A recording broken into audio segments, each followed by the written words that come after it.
मैं सनम को बहुत बहादुर लड़की समझता था।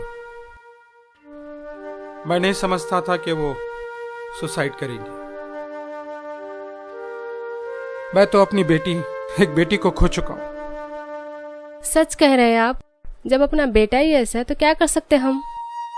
हाँ, अगर औलाद खराब हो तो हाथ की उस चटी उंगली की तरह होती है जो काम में भी नहीं आती और दिखने में बदनुमा दाग दिखती है।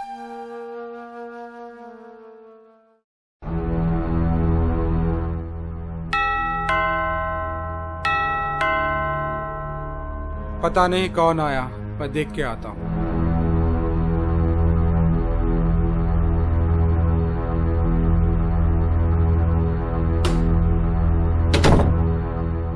क्या ये अरफात बिन मोहसिन का घर है? जी हाँ, आइए आप लोग अंदर आइए। तुम अंदर जाओ। आइए सर, बैठिए।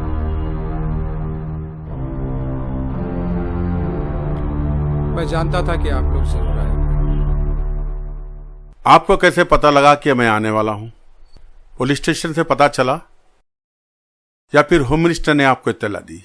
जी नहीं सर, जब मैं सनम को उसके घर छोड़ने गया था, उनके वालिद ने मुझसे कहा था कि वो अरफात के खिलाफ कंप्लेंट करेंगे, और जब सनम ने सुसाइड कर लिया है तो मैं जानता था कि पुलिस जरूर आएगी। मुझे 2 दिन के अंदर अरफात चाहिए और उसके सारे दोस्तों के कांटेक्ट नंबर डिटेल्स चाहिए। जी जरूर, आपका नंबर दीजिए, मैं आपको व्हाट्सएप कर देता हूँ, और उनके डिटेल्स, उनके घर के नंबर वगैरह सारी चीज़ें। और जितना हो सके सर, मैं चाहता हूँ कि अरफात पकड़ा जाए, क्योंकि सनम मेरी बेटी की तरह थी। मैं उसे बहुत चाहता था और उसकी मौत का जिम्मेदार अरफात है। नंबर तो मैं आपको दे दूंगा, ठीक है, लेकिन 2 दिन के अंदर अगर अरफात नहीं मिला या अपने आप को सरेंडर नहीं किया तो उसका अंजाम बहुत बुरा होगा। सर, मैं खुद भी चाहता हूं कि जिसने सनम को अजियत दी है वो मेरा बेटा बदबख्त अरफात को सजा मिले, और मैं आपके साथ में फुल कोऑपरेशन करना चाहता हूं। आप ये ना समझिए कि मैं उसको घर में रखकर आपसे ये कह रहा हूं कि वो यहाँ पर नहीं है। ऐसा कुछ नहीं है सर, आप अगर चाहे तो तलाशी भी ले सकते हैं। जी हाँ, मैं जानता हूं, मुझे आप पर पूरा भरोसा है, पूरा यकीन है मुझे आप पर, आप सच कह रहे हैं। लेकिन फिर भी पुलिस स्टेशन में अरफात 2 दिन में चाहिए, ठीक है? पर एक चीज याद रखिए, अगर वो 2 दिन में सरेंडर नहीं हुआ तो हमें आपके खिलाफ एक्शन लेना पड़ेगा। मैं समझ सकता हूं सर। ठीक है? ओके सर, आपका नंबर दीजिए। 9391 3821 42। चलता हूं। ओके, याद रखिए, ठीक है? Okay, thank you. अच्छा,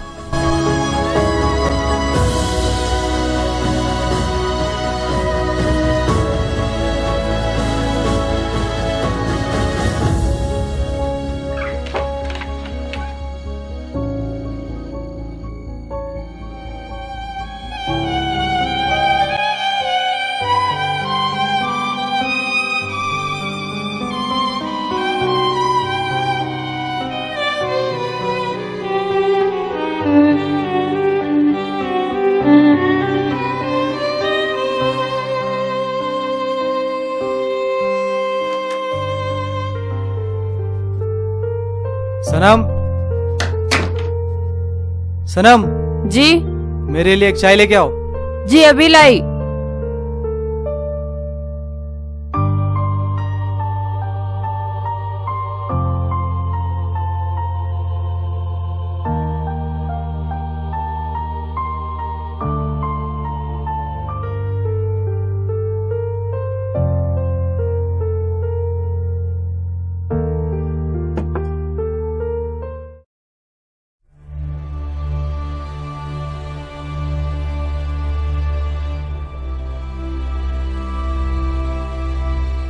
चाय पी लो अरफत, कब से लेकर खड़ी हूँ। एहसान कर रही हो मुझ पर, चाय लाकर नीचे रख दो। एहसान?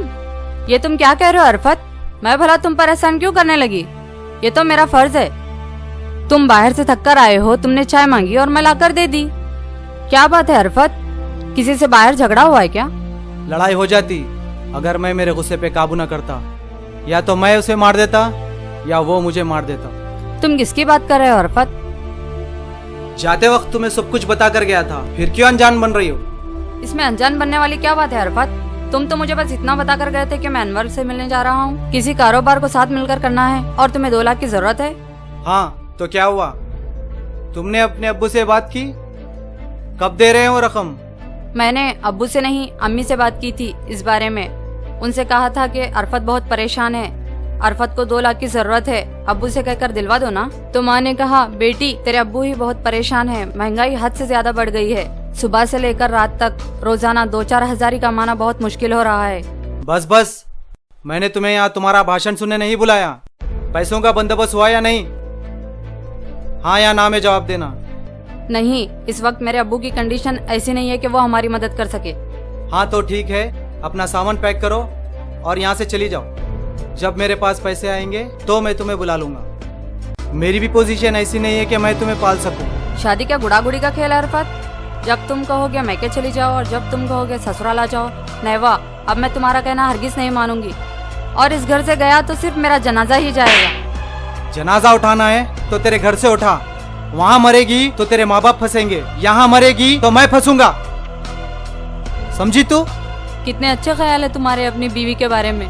दरअसल तुम जैसे लालची मर्दों को तो कोई अपनी बेटी देना ही नहीं चाहिए। मेरे बाबा ने बहुत बड़ी गलती की मेरी शादी तुमसे कराकर। तुमने जो मांगा वो सब कुछ दिया और तुमने जो नहीं मांगा वो सब कुछ अपनी बेटी को अपनी बेटी समझकर दे दिया। और शादी के बाद दिन ब दिन तुम्हारी लालचें बढ़ती गई। लालची लालची कहती है मुझे? लालची कहती है? अरफत, छोड़ो चल जबान मुझे, लड़की, अरफत, मुझसे बहुत जबान डर लड़ाती है, है। अरफत। चल बताता हूँ मैं तुझे हाथ मजा। जोड़ती हूँ, चल, अरफत, मत मारो मुझे। मुझसे जबान लड़ाती है। चल बताता हूँ तुझे, चल। मत मारो।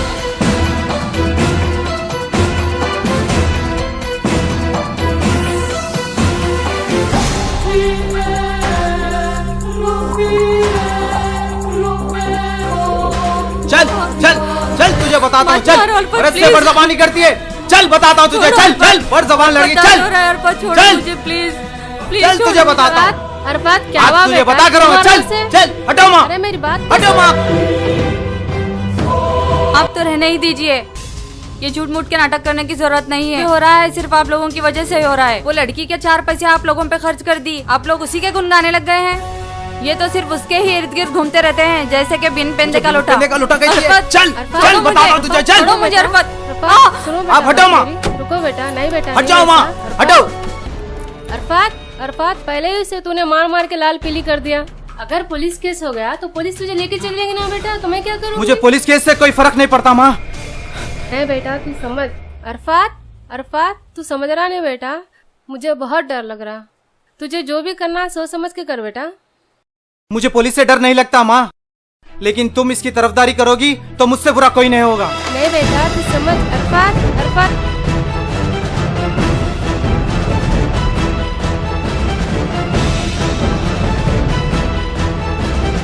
क्या हुआ तुम्हारे बरखुरदार को? बहुत गुस्से में लग रहा है। आज फिर कुछ हुआ क्या?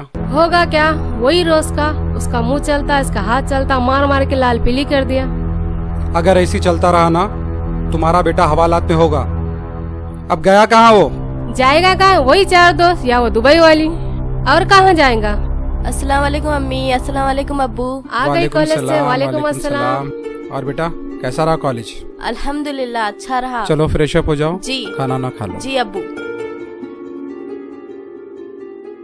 जल्दी चेंज कर लो और मम्मी के साथ खाना खा लो। राबिया, मैं तुम्हारे बरखुरदार की क्लास लेके आता हूँ।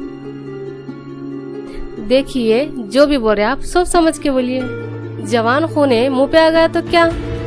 देखते हैं कौन किसके मुंह पे आता है।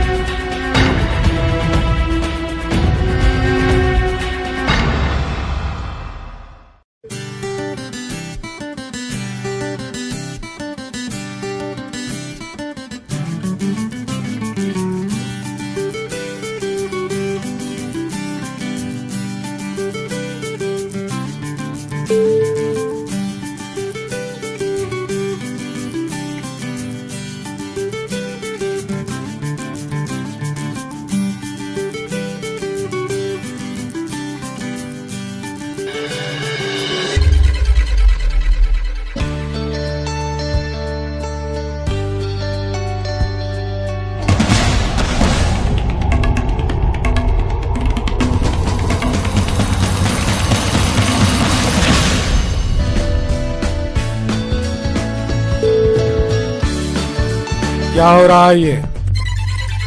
डैडी आप यहाँ क्यों आए? तू अपनी शरीक-ए-हयात को छोड़कर, उससे मारपीट कर कर, उसे अजियत देकर इस औरत के साथ रंगरलियां मना रहा है। डैडी आप यहाँ क्यों आए? चले जाइए आप यहाँ से। नालायक, चले जाइए बोल रहा हूं मैं आपको, यहाँ से चले जाइए।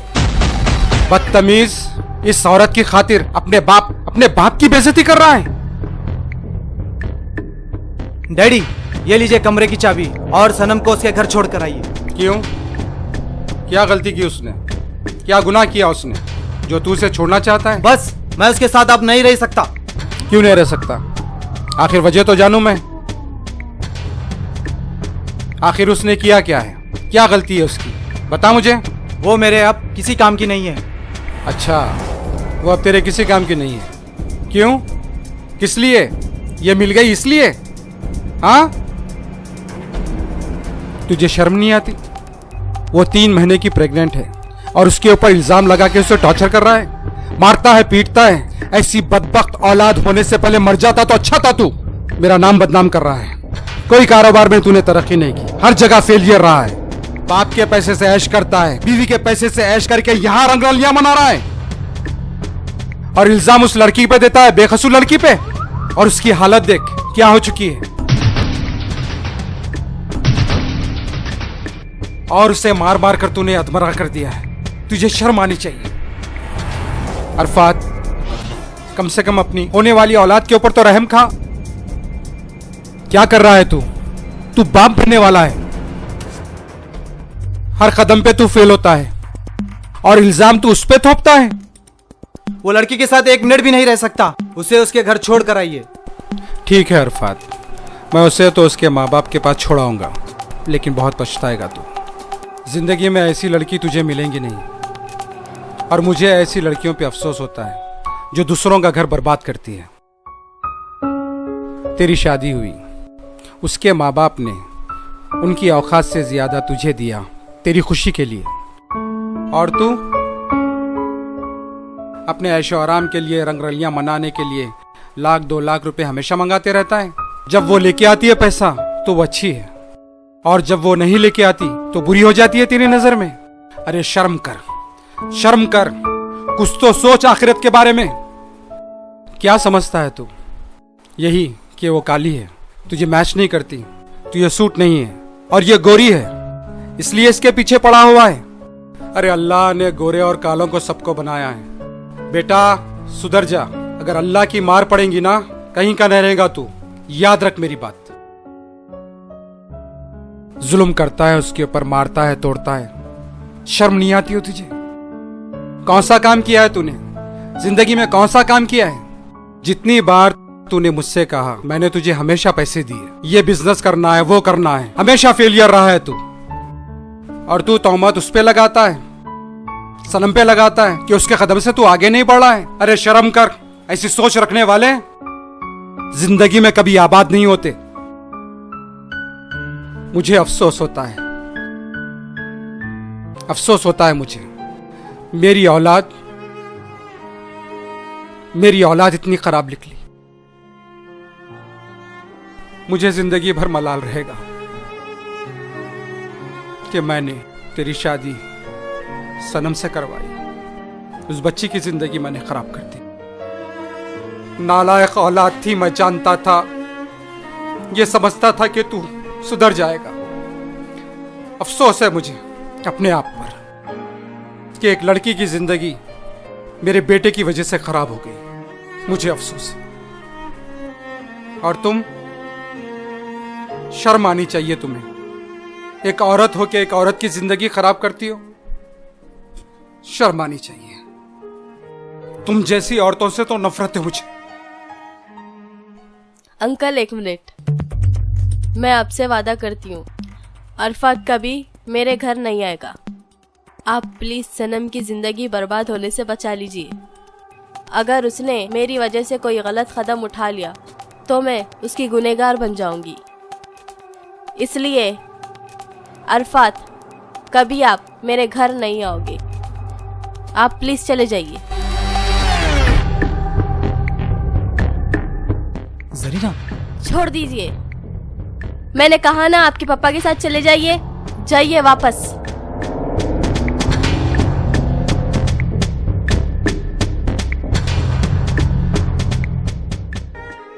या अल्लाह, मुझे गुनाह से बचा लिया आपने। ये मैं क्या कर रही थी? अल्लाह मुझे माफ कर दीजिए, प्लीज माफ कर दीजिए। मैं बहुत बड़ा गुनाह कर रही थी।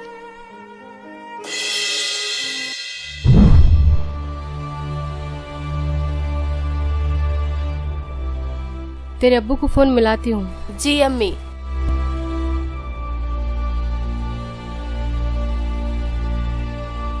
हेलो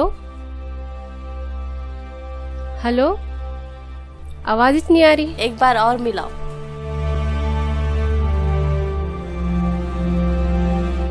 हेलो हेलो, क्या हो गया? आवाज क्यों नहीं आ रही?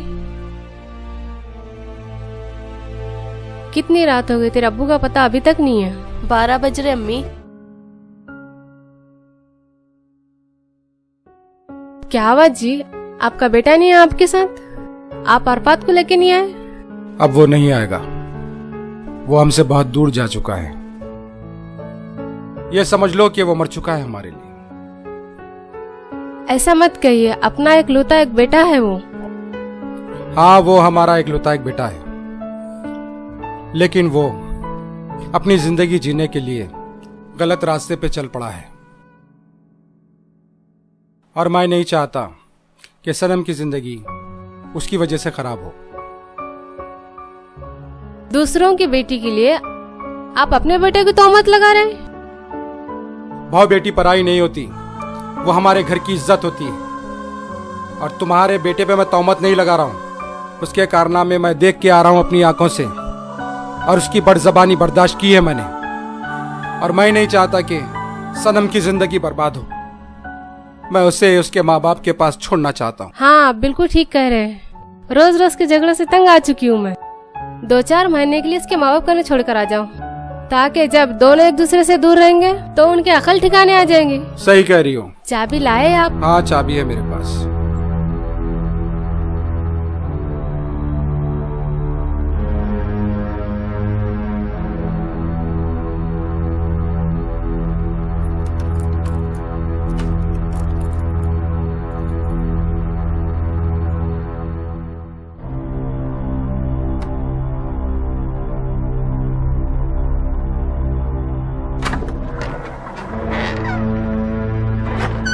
पापा, पापा। परेशान मत हो, सब ठीक हो जाएगा। ये जल्लाद से तुम्हें छुटकारा मिल जाएगा। चलो, इसका सामान पैक कर दो। जी, अच्छी बात है।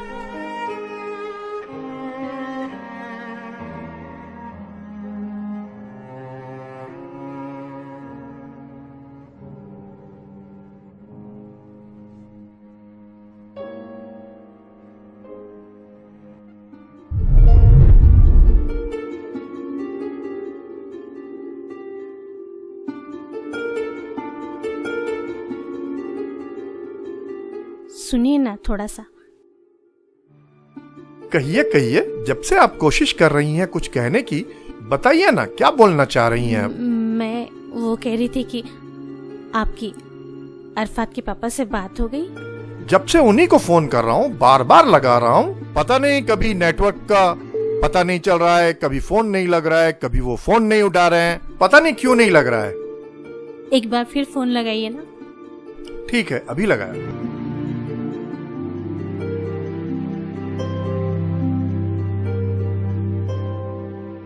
नहीं लग रहा है बाबा, जब से कोशिश कर रहा हूं। वो मुझे कुछ बात।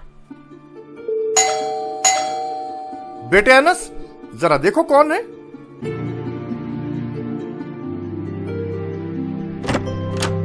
अस्सलाम वालेकुम। अरे मोहसिन साहब, आप आइए आइए आइए। जब से फोन लगा रहा हूं आपका फोन ही नहीं लग रहा है, पता नहीं नेटवर्क का प्रॉब्लम, नहीं लग रहा है फोन। आइए आइए, बैठिए।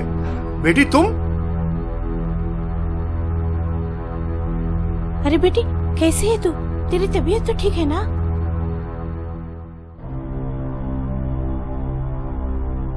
बैठिए।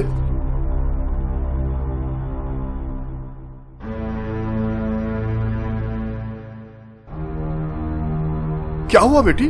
सब ठीक तो है ना बेटी? हाँ, ये क्या हुआ बेटी? मैं तो अच्छी हूँ पापा, लेकिन मेरी तकदीर अच्छी नहीं है। ये क्या कह रही है बेटी?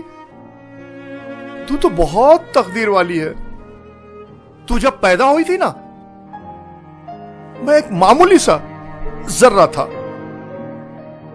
घर में तेरे कदम पड़ते ही अल्लाह ताला ने मुझे एकदम जर्रे से आफताब बना दिया और मैं 7वें आसमान पर जा बैठा। तब से लेके आज तक उसका करम ही करम है कि मैं कारोबार में कभी पीछे पलट कर नहीं देखा। और तू अपने आप को कोस रही है? मोहसिन साहब, मेरी बेटी ऐसा क्यों कह रही है?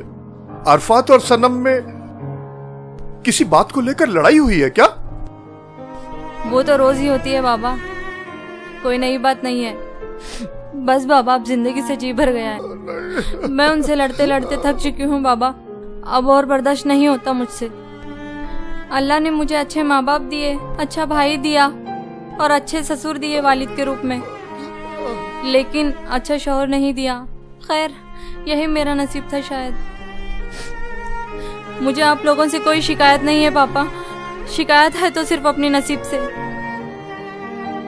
मैं थक चुकी हूँ बाबा, मैं बहुत थक चुकी हूँ बाबा। मैं कुछ दिन आपके साथ रहना चाहती हूँ बाबा। मैं बहुत थक चुकी हूँ बाबा, मुझे अपनी आगोश में ले लो बाबा।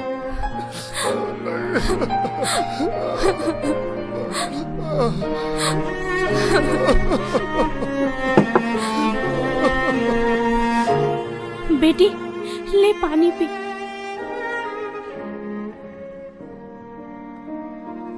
बस बाबा बस, आपने मेरे खुशी के खातिर बहुत कुछ किया। अब और ज्यादा मैं आप पर बोझ बनना नहीं चाहती और आपको तकलीफ देना नहीं चाहती बाबा। बेटी, अरे बेटी, ये बच्चों की तरह तू क्या कह रही है? बेटी, बेटी कभी माँ बाप पर बोझ नहीं होती। तू बोल बेटी, मैं तेरी खुशी की खातिर दुनिया की हर खुशी तेरे कदमों में लाके डाल दूंगा। बोल बेटी बोल, तुझे क्या चाहिए? बोल। तू इस तरह से क्यों मायूस हो रही है? क्यों परेशान है बेटी?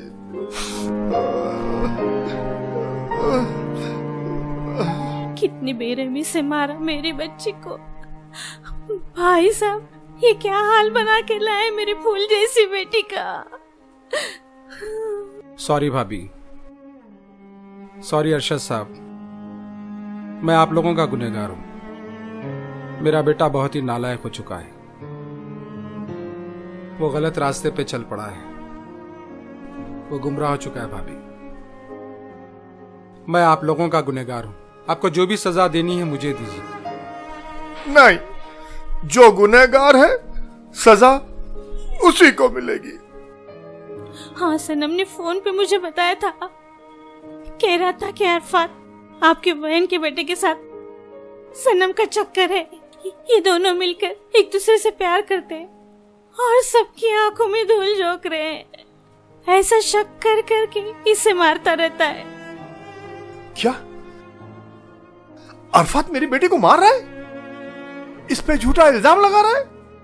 ये क्या कह रही हो तुम? तुमने अब तक ये बात क्यों नहीं बताई?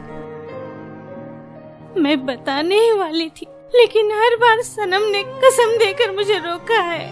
वो कहती है कि अरफात से बहुत प्यार करती है, इसलिए पापा को कुछ नहीं बताना है। हमेशा यही कहकर रोका है मुझे। प्यार प्यार एक तरफा नहीं होता। ये कैसा प्यार है? तू उससे प्यार कर रही है, वो तुझ पे जुल्म कर रहा है, तुझे मार रहा है। ये कैसा प्यार है बेटी? ये कैसा प्यार है? हाँ बाबा, हम अपने अरफा से बहुत प्यार करते हैं बाबा। बहुत प्यार करते हैं बाबा हम अपने अरफत से, बहुत प्यार करते हैं बाबा हम अपने अरफत से, बहुत प्यार करते हैं बाबा अरफत से हम।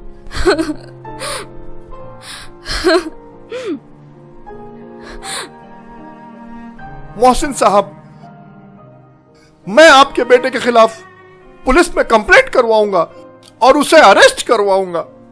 उसकी इतनी हिम्मत कि वो मेरी बेटी पे जुल्म करे, उसे मारे। मैं उसे छोड़ूंगा नहीं मोहसिन साहब। आप लोगों को जो बेहतर लगता है वो कीजिए अरशद साहब, मैं आप लोगों को रोकूंगा नहीं। आपकी बेटी भी मेरी बेटी है और मेरे बेटे को सजा मिलना जरूरी है क्योंकि वो बहुत नालायक हो चुका है।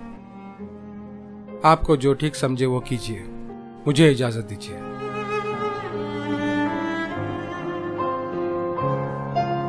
ज्यादा परेशान मत हो, सब ठीक हो जाएगा। अल्लाह तुझे खुश रखे, आबाद रखे, शाद रखे। तू फिक्र मत कर बेटी, सब ठीक हो जाएगा। जी पापा। अच्छा चलता हूँ। ठीक है पापा। इसका ख्याल रखिए। जी चलता हूँ अरशद साहब। हाँ ओके, अल्लाह हाफिज। रो मत बेटी, हम लोग हैं ना तेरे साथ। चल अंदर चल।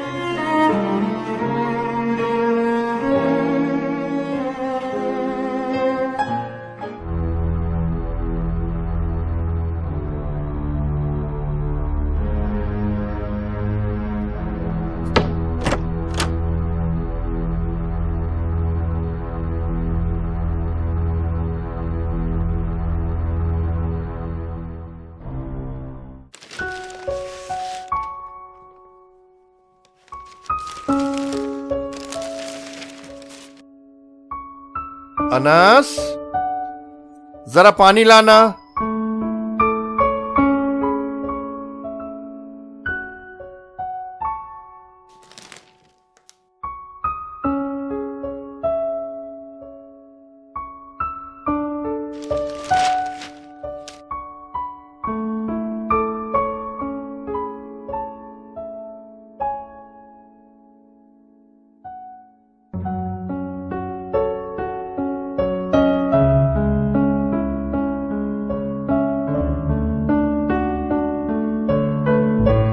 जब सनम ने तुम्हें कॉल कर बताया कि अरफात को 2 लाख रुपए की जरूरत है, तो तुमने मुझे क्यों नहीं बताया? इतनी बड़ी बात तुमने मुझसे क्यों छुपाई? कहो। अरे बाबा, काफी दिनों से देख रही हूँ आप परेशान हैं, और आपकी परेशानी को देखते हुए मैंने मुनासिब नहीं समझा कि आपको और परेशान करूं। इसलिए मैंने सनम को मना कर दिया और कह दिया कि अरफात को मना कर दे। मुझे लाख परेशानी क्यों ना हो, मेरी बेटी से बढ़कर तो नहीं है ना। तुम्हारी जरा सी गलती की वजह से तुम्हें पता है हमें कितनी बड़ी मुसीबत का सामना करना पड़ रहा है। अगर तुम मुझे बता देती तो आज ये दिन देखना नहीं पड़ता। अब्बू, इसमें अम्मी की कोई गलती नहीं है। उनके लिए मुझसे ज्यादा आपकी परेशानी अहमियत रखती है। और वैसे भी अरफत की आदत और नीयत बहुत खराब हो चुकी है और वो मेरी दुनिया से बहुत दूर जा चुका है, जहां से उसका वापस आना बहुत मुश्किल है। अब्बू, उसे उसके हाल पर छोड़ दीजिए और उसके खिलाफ कोई एक्शन मत लीजिए अब्बू, क्योंकि मैं अरफत से बहुत प्यार करती हूँ अब्बू, और मैं नहीं चाहती कि मेरी वजह से उसकी जिंदगी में कोई तकलीफें आए। अब्बू, आप जो पुलिस कंप्लेंट करने का सोच रहे हैं वो प्लीज मत सोचिए। अम्मी, अब्बू से कहिए ना कि वो पुलिस स्टेशन में कंप्लेंट ना करें। अनस, देखो जरा।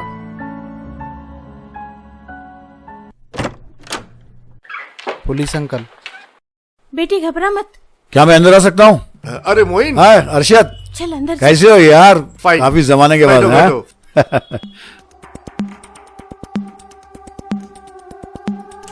और सब ठीक ठाक है? क्या हाल चाल है? हाँ, और सुनाओ अरशद, कैसे याद किया मुझे? सब ठीक ठाक है ना? बस थोड़ी सी मदद की जरूरत है।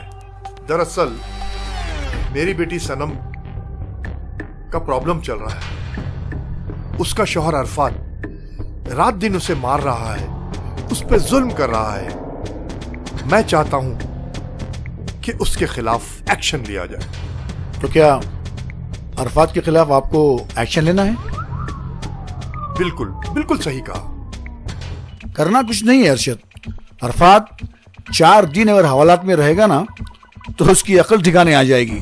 तुम बेफिक्र रहो। बिल्कुल सही फरमाया तुमने। तुम्हें याद है नवाब, तुम्हारी बेटी के रिश्ते के टाइम पर तुमने मुझसे पूछा था, मैंने तुम्हें बताया था कि इस्लाम में सुन्नत और शरीयत के मुताबिक जहेज लेना और जहेज देना दोनों ही हराम है। लेकिन तुमने मेरी बात नहीं सुनी। तुमने अपनी झूठी शान दिखाने की खातिर, अपने दामाद को समाज में ऊंचा दिखाने के लिए तुमने कितना खर्च किया। मैं तुम्हें बार बार कहता रहा अरशद कि इतना खर्च मत करो, इतना खर्च मत करो, लेकिन तुमने मेरी बात नहीं सुनी। खाने पर कितना खर्च किया था तुमने यार? हाँ, इतना बढ़िया बढ़िया जहेज, इतना बढ़िया बढ़िया फर्नीचर। मैंने तुम्हें रोका था, बार बार रोकता रहा, लेकिन तुमने मेरी बात नहीं मानी। क्या यार, जोड़े घोड़े की रकम मत दो अरशद, मत दो। मैं तुम्हें बार बार कहता रहा, लेकिन तुम अपनी झूठी शान बता रहे थे। देखो आज अंजाम क्या हो गया। बेटी घर पर आकर बैठ गई। ठीक है, एनीवे तुम एक काम करो, मुझे अरफात का एड्रेस, उसका डिटेल मेरे व्हाट्सएप करो। मैं देखता हूं मैक्सिमम में तुम्हारी इस केस में क्या मदद कर सकता हूं, मैं करूंगा। उसे सख्त से सख्त सजा दिलवाएंगे। तुम बेफिक्र रहो यार। मुझे उम्मीद है, ओके? मुझे यकीन है। ओके ओके अरशद, चलता हूं यार।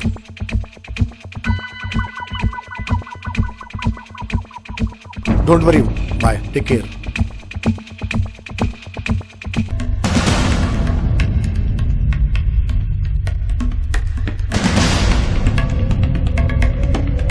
सनम, सनम, अस्मा,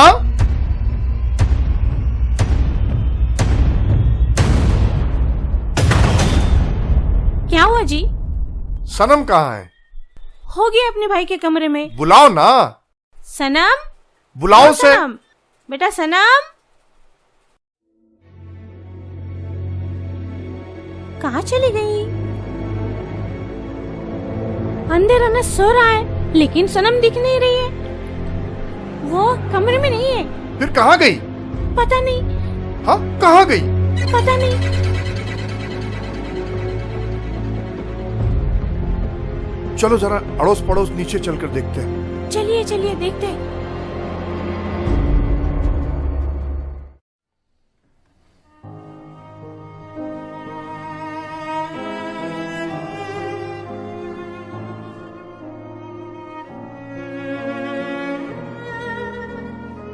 बैठिए आप। फोन मिलाइए उसे, फोन लगाइए उसे। पता नहीं कहाँ चली गई मेरी बच्ची। मुझे बहुत घबराहट हो रही है।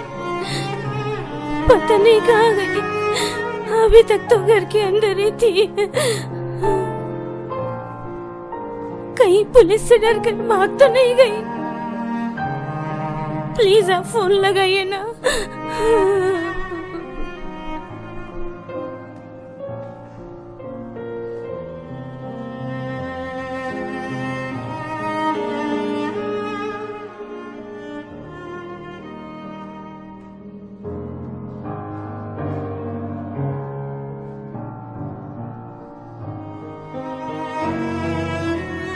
पता नहीं मेरी बच्ची कहाँ चली गई होगी।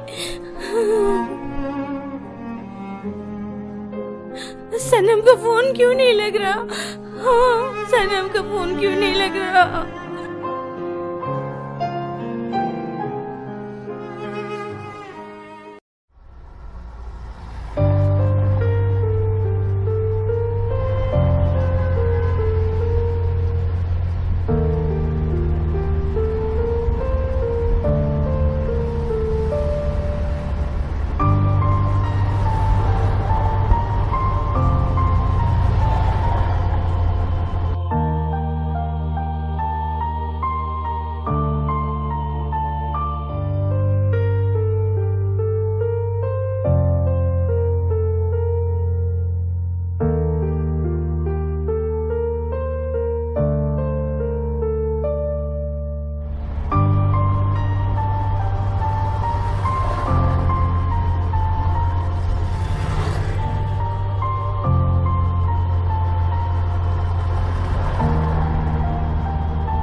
अरफत मुझे माफ कर दो। मैंने हर बार तुम्हारा दिल दुखाया। अब माफी मांगने से कुछ फायदा नहीं।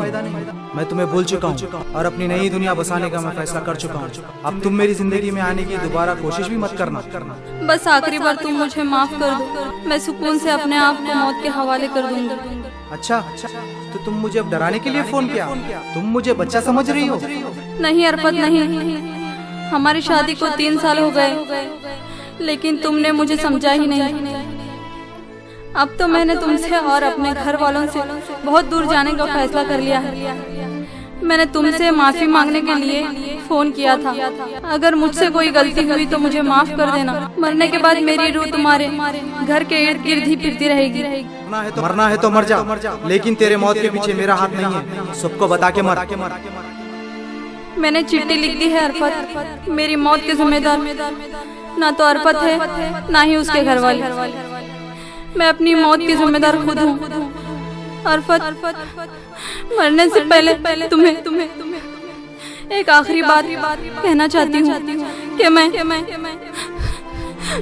मैं तुम्हारा 3 महीने का बच्चा अपनी कोख में अपने साथ ले जा रही हूँ, जो तुम्हारी निशानी बनकर मेरे साथ हमेशा रहेगा।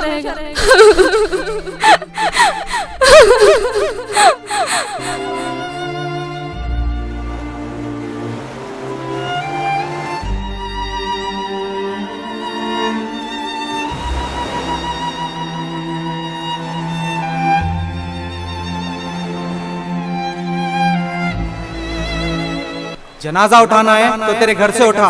वहाँ मरेगी तो तेरे माँ बाप फंसेंगे, यहाँ मरेगी तो मैं फंसूंगा। मेरी भी पोजीशन ऐसी नहीं है कि मैं तुम्हें पाल सकूं। मरना है तो मर जा, लेकिन तेरे मौत के पीछे मेरा हाथ नहीं है। सबको बता के मर।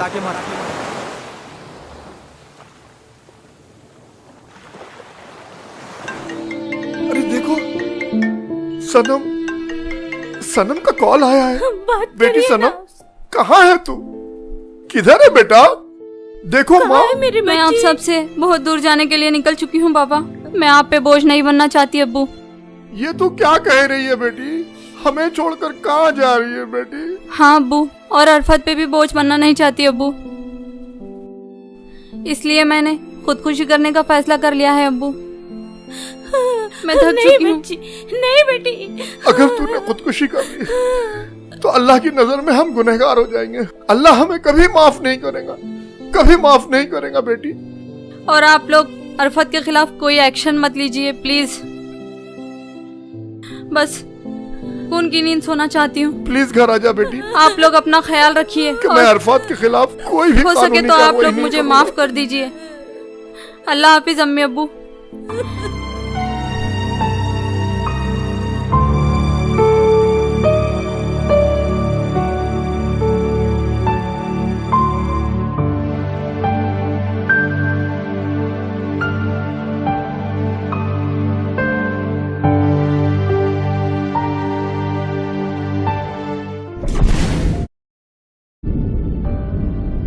ये कहानी आयशा या सनम जैसी लड़कियों की नहीं है। आयशा और सनम जैसी हजारों लाखों लड़कियां जहस के जुल्म से तंग आकर रोजाना खुदकशियां करती रहती हैं। क्या यह सिलसिला इसी तरह चलता रहेगा? हम सबको मिलकर इस पर रोक लगानी होगी। हुजूर की सुन्नत पर अमल करना होगा। शादी को आसान बनाना होगा। कंपटीशन की शादियों पर हमें रोक लगानी होगी और हमारी आने वाली न्यू जनरेशन की बच्चियों को, लड़कियों को मौत से बचाना होगा।